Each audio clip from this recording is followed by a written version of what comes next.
présente Musica.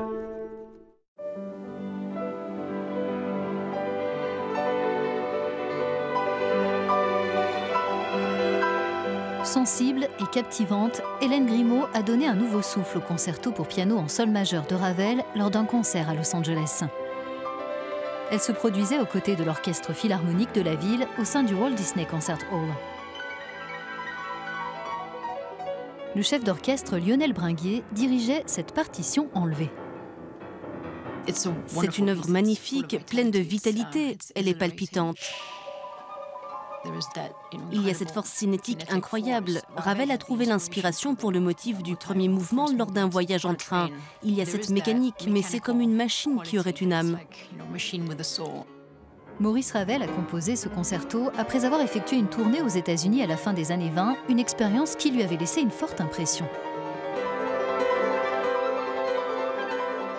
Ça a été un très grand succès pour lui. Et ensuite, il y a eu vraiment ses influences de jazz et toutes les musiques qu'il a entendues ici. C'est très animé et on sent qu'il y a cette énergie américaine, dans le swing qu'il y a, dans le rythme, dans la vie.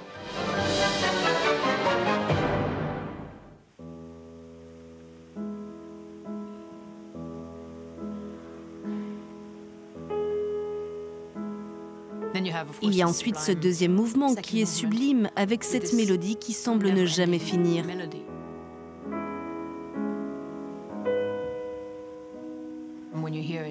Quand on l'écoute, on a l'impression que c'est l'âme qui chante.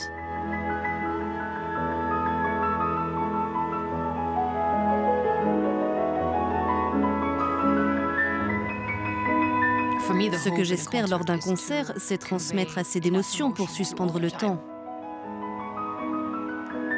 Elle arrive à mettre beaucoup de douceur dans son jeu, mais il y a une telle intensité en l'espace de quelques secondes qui se crée et c'est toujours magique.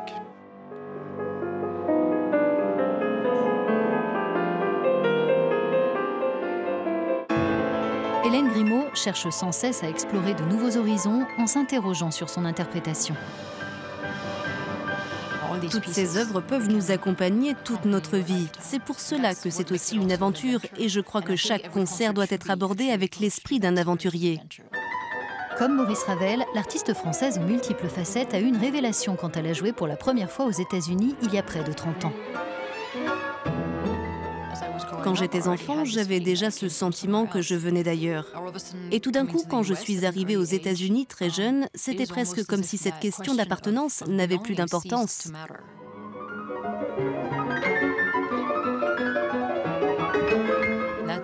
C'est vraiment ce qui fait qu'aux États-Unis, on se sent chez soi. Tout le monde vient d'ailleurs.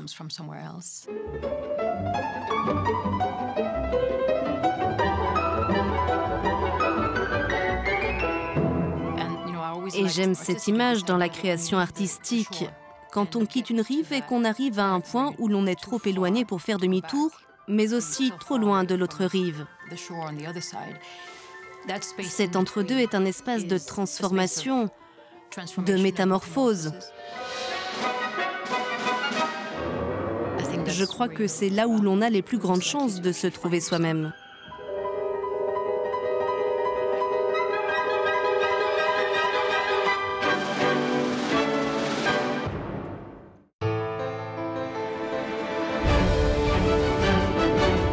Musica, la passion de la musique avec Rolex.